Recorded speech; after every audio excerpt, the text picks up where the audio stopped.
La vie est belle quand on connaît l'amour. L'amour vous emporte dans ses flots et vous donne du bonheur. Et oui, quel bonheur peut-on ressentir à un moment donné lorsque l'un des conjoints s'en va faucher par la faucheuse? Qu'est-ce qu'il faut faire? Face à cette douleur, est-il possible de renaître de ses cendres? Qu'est-ce qu'il faut adopter comme attitude pour vivre un veuvage heureux et finir par rétablir et restaurer sa vie? On va en parler à travers un livre dont l'auteur est sur ce plateau avec Patrick Dossou. Patrick, bonjour. Oui, bonjour Alain Sochoumé. Et ce Comment matin, allez-vous? Ça va? oui, vous avez planté vraiment le décor. Comment revivre, comment renaître de ses cendres. Et c'est un ouvrage qui est porté sur les fonds baptismaux, un ouvrage qui a été lancé le dimanche dernier. Donc c'est un ouvrage qui est d'actualité. C'est un événement à la une. Et pour cet événement à la une, Oui, Patrick. on a un auteur qui est un pasteur,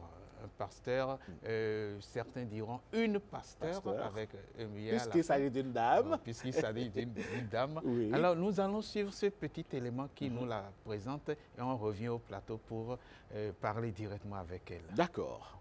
Du veuvage à la restauration, comprendre, guérir et rebâtir sa vie après la perte du conjoint.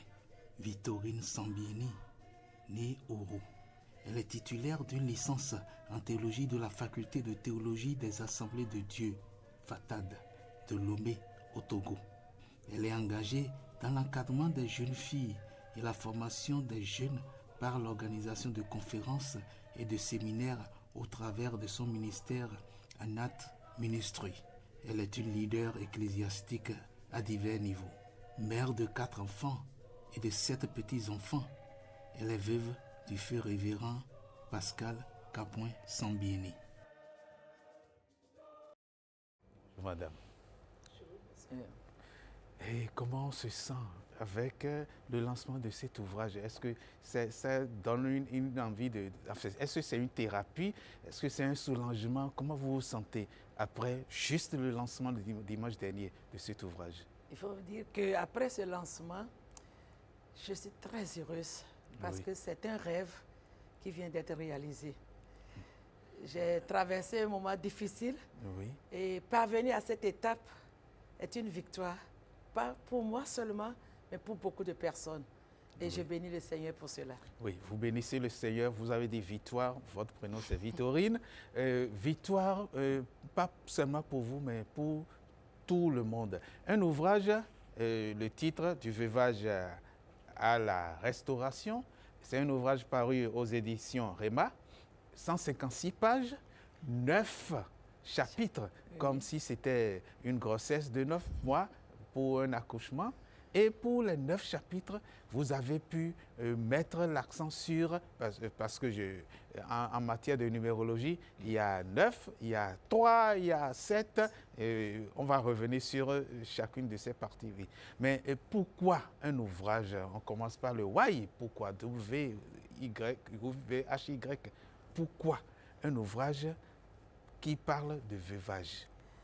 Et vous savez, souvent dans nos librairies, très peu d'auteurs abordent le sujet du veuvage. Après le décès de mon mari, j'ai cherché des ouvrages, mais je n'en trouvais pas. Rarement on en trouve. Alors, après ma restauration, je me suis dit, pourquoi ne pas écrire quelque chose pour aider? Parce que quand j'étais dans le besoin, j'ai cherché quelque chose, mais je ne trouvais pas facilement. Il m'a fallu aller peut-être sur Internet voir quelques conseils. Donc, ce livre, c'est pour aider. Parce que je sais qu'après moi, il y aura toujours. Mais il y a des gens avant moi, et il y en aura toujours qui auront besoin de cet ouvrage afin de se remettre après la perte d'un être cher. Alors, Madame Sambieni, moi j'ai bien envie de vous demander, est-ce qu'on peut dire, peut-être sans se tromper, que ce livre est le condensé, la somme de votre expérience de veuve? Dans ce livre, j'ai partagé mon expérience. Comment j'ai pu traverser la période difficile et comment j'ai pu me remettre. Et je partage également l'espérance pour montrer que le deuil n'est pas une fatalité. Le veuvage, ce n'est pas une fatalité. On peut renaître, on peut se relancer, on peut avancer malgré l'absence de son conjoint. on peut avancer malgré l'absence de son conjoint. Et je lis un extrait de la préface qui dit « Ce livre ne prétend pas effacer l'absence. » Vous avez parlé d'absence. Il ne propose pas de recettes miracles, mais il offre des pistes, des confidences, des réflexions, des récits pour parvenir à la guérison intérieure. Il est à la fois un miroir et une lanterne. Miroir pour reconnaître les étapes du deuil, lanterne pour entrevoir un chemin vers la paix et la guérison intérieure. C'est Gloria Jackson, c'est elle qui a écrit la préface. Oui. Alors, à partir de cette préface, miroir et lanterne, pourquoi vous avez senti ça comme utile pour éclairer le chemin? Vous l'avez déjà dit tout à l'heure, mais est-ce que cela va vraiment éclairer le chemin pour toute personne qui se retrouve dans la douleur? Vous savez, lorsque la mort frappe à votre porte, il y a beaucoup de pensées qui vous viennent. Tout d'abord, on rejette. Oui. Ce n'est pas facile d'accepter la mort. On croit toujours à un miracle. Surtout dans les premières heures, on se dit non, ce n'est pas vrai, non, mais ce n'est pas possible. Et quand vous vous asseyez, vous revivez, il y a une vive émotion qui vous prend, la colère. Ce n'est pas facile de traverser. Alors, cet ouvrage va permettre à chacun de comprendre que ce qui vous arrive après un décès, c'est tout à fait normal. C'est tout à fait normal de sentir la douleur, d'être fâché parfois contre vous-même, ou bien de vouloir vous en prendre aux autres en trouvant que, bon, ou bien on n'a pas bien fait ceci, si on aurait dû faire ci, ou bien la famille n'a pas été là. On peut accuser beaucoup de personnes, mais attention, dans cet ouvrage, je tire l'attention des uns et des autres sur le fait de vouloir s'accuser ou bien accuser les autres. Vous n'allez pas vous remettre. Tant que vous isolez, l'isolement est dangereux quand on traverse les moments difficiles. Il ne faut pas s'isoler. Ça va vous faire revivre la douleur en boucle dans votre esprit, jour après jour, quand vous vous isolez. Donc c'est très dangereux. Et dans cet ouvrage, j'ai montré qu'au sein même de la brisure, au sein de la douleur, la fidélité de Dieu peut vous aider à vous remettre. Oui. Il y a une présence forte de Dieu qu'on ressent lorsqu'on traverse ces moments difficiles et qu'on se tourne vers le Seigneur en se demandant, Seigneur, j'ai besoin de toi, je suis épuisé. Il vous soutient, il vous donne une force d'avancer. Alors, madame, moi je voudrais savoir, la perte d'un être cher reste une plaie parfois toujours vive. Oui. À quel moment l'on arrive à décrocher, l'on arrive à lâcher prise et quels sont les outils qui nous aident à parvenir à cette étape de lâcher prise? La perte de votre conjoint, une expérience très, très douloureuse. Imaginez quelqu'un avec qui vous avez partagé toute une vie. Et du jour au lendemain, vous vous retrouvez seul. Vos projets s'évanouissent comme ça, dans un désespoir. Vous êtes brisé en 1000 morceaux. Comment recoller tous ces morceaux? Je ne peux pas dire à quel moment on peut se remettre. Ça dépend d'une personne à une autre.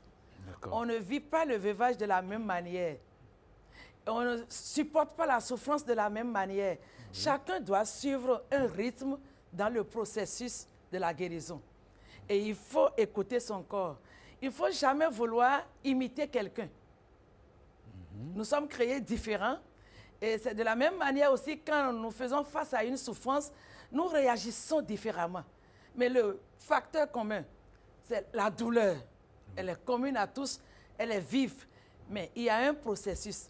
Et dans cet ouvrage, j'ai parlé des 7 clés face à l'adversité.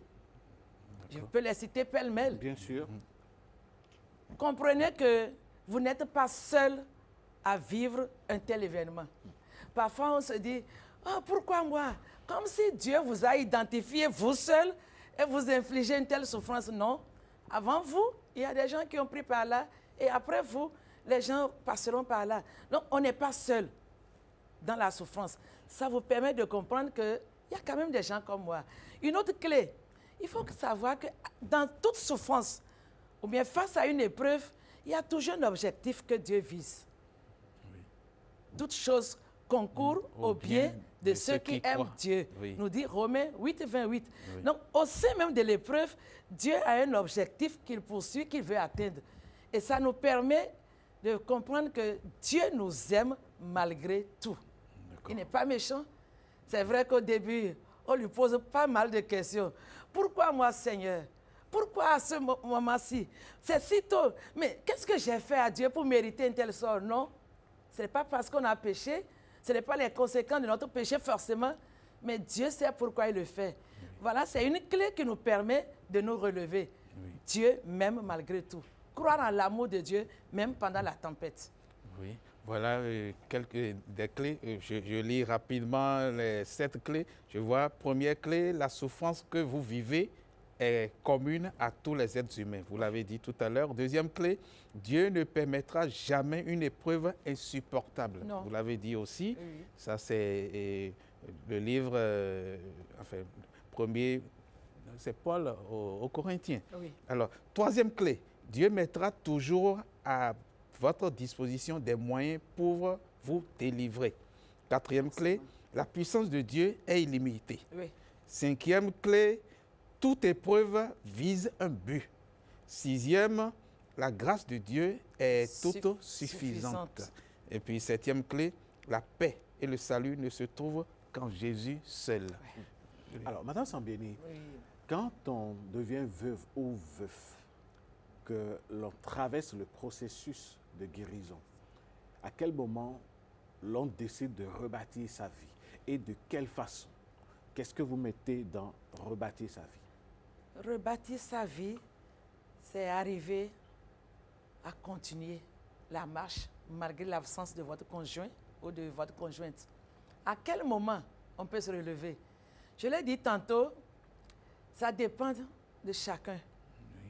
On ne peut pas dire c'est après 2 mois, 3 mois, oui. 4 mois, 1 an. Non. Mais Dieu sait comment il travaille dans le cœur de chacun de nous. Et j'ai dit tout de suite, il faut écouter son corps. Ce qui est sûr, à un moment donné, vous devez vous relever.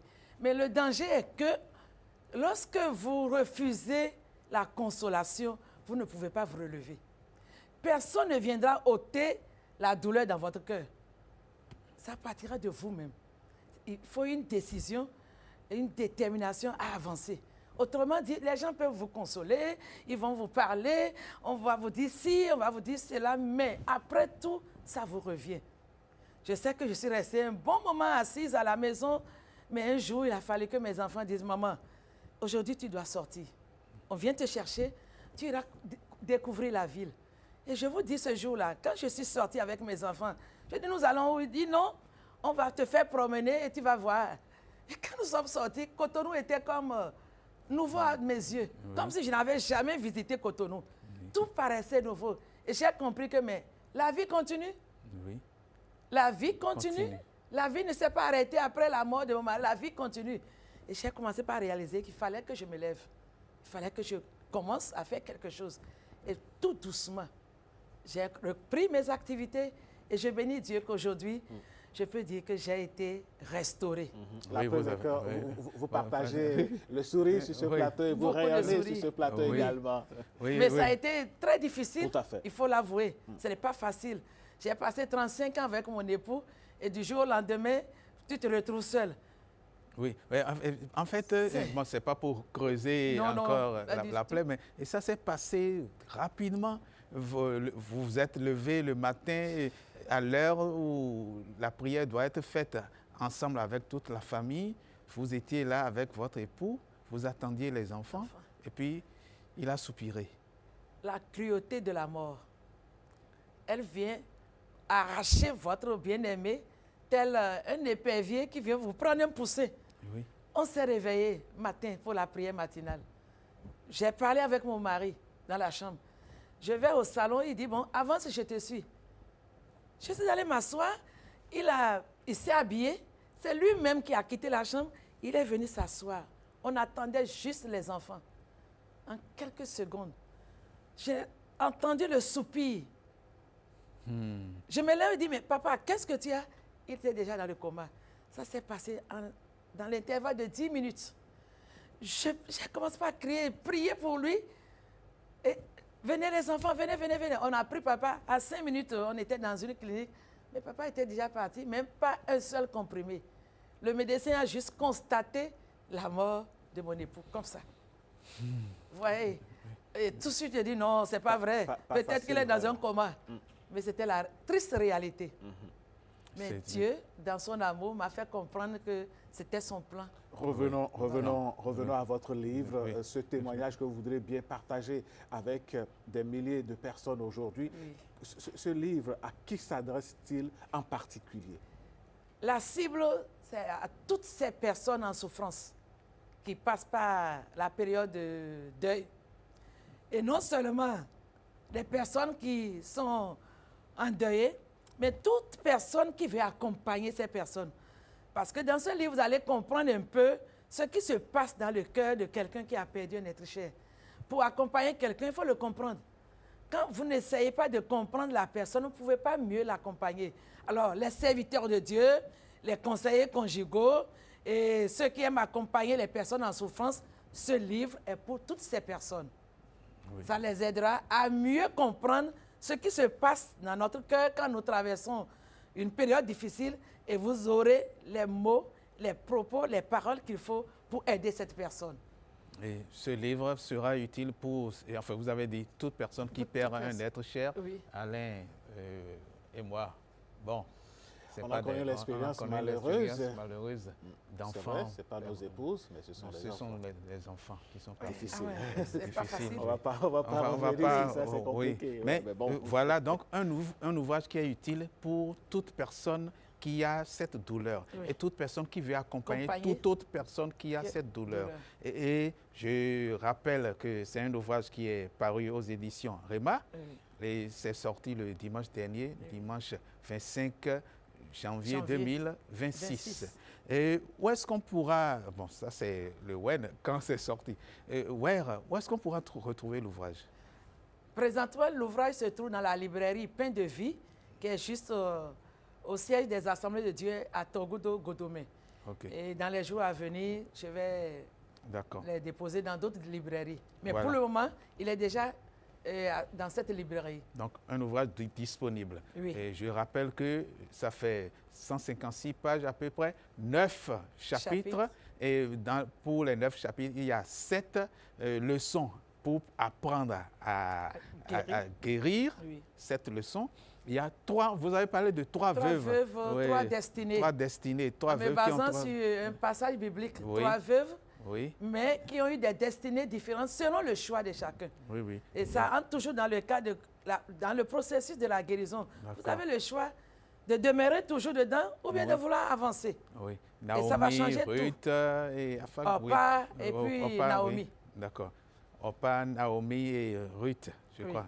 Les 3 veuves. Les 3 veuves. Et puis, dans l'ouvrage, vous avez les 7 clés dont on a parlé maintenant. Vous avez aussi 12 conseils pour pouvoir s'accomplir. Voilà, donc. 12 conseils pratiques. Et le tout premier conseil que j'ai donné dans cet ouvrage, ne vous fiez pas aux promesses des hommes faites à chaud. Quand vous êtes devant une situation pareille, tout de suite les gens viennent vous promettre « Oh, on fera ceci, ne vous en faites pas, nous sommes là pour vous ». Si vous vous fiez à ça, vous serez déçus. Parce qu'avec le temps, les gens oublient leurs promesses. Ils oublient leurs promesses. De façon consciente ou inconsciente, ils n'arrivent plus à honorer leurs promesses et vous serez choqués. Donc, il ne faut pas tout de suite, quand vous avez un deuil, et on vous promet, non, nous sommes là, on va faire ci pour vous, on va faire ci pour vous. Attention, il ne faut pas vous fier à ça. La seule personne digne de confiance, c'est Dieu. Placez votre confiance en Dieu, lui ne déçoit jamais, il ne faillit jamais, il reste toujours fidèle et il accomplit toujours ses promesses. Merci. Vous avez un mot de fin? Mon mot de fin est à l'endroit de toutes les veuves. Le veuvage n'est pas une fatalité. Vous pouvez réussir et vous pouvez avancer. Il ne faut pas vous enfermer dans cette prison-là, mais sortez et continuez. En vous appuyant sur Dieu, vous irez plus loin. Voilà le mot que j'ai à partager à toutes ces femmes qui peut-être vivent le veuvage dans un silence lourd. elles peuvent se remettre. Et elles doivent se remettre par la grâce de Dieu. Et je bénis le Seigneur qui m'a aidé et il les aidera également à aller de l'avant. Et les enfants vont réussir. Même si vous avez des enfants mineurs, ne pensez pas que c'est la fin. C'est encore possible et vos enfants peuvent réussir même si vous êtes seuls. Voilà ce que je peux leur dire. Oui. Merci à vous. Oh, merci Victorine Oro Sambieni. Merci pour votre passage et l'ouvrage, je le rappelle, l'ouvrage est à Tongoudou, vous avez dit? À Tongoudou, à la librairie Pain de Vie, Pain de Vie, juste à côté du siège des Assemblées de Dieu. Oui. Merci, merci. Un ouvrage qui offre un pain de vie à toute personne qui Tout se à fait. retrouve comme au bord de la tombe. Donc, un ouvrage pain de vie. Merci. À lire absolument. Merci Patrick Dosso, merci à Madame Victorine Oro Sambieni. Merci d'être passé et surtout merci pour les clés, pour les conseils. Merci à C'est vous. sûr que le Seigneur va continuer par penser les cœurs et cicatriser les blessures et puis permettre à chacun d'avancer malgré tout.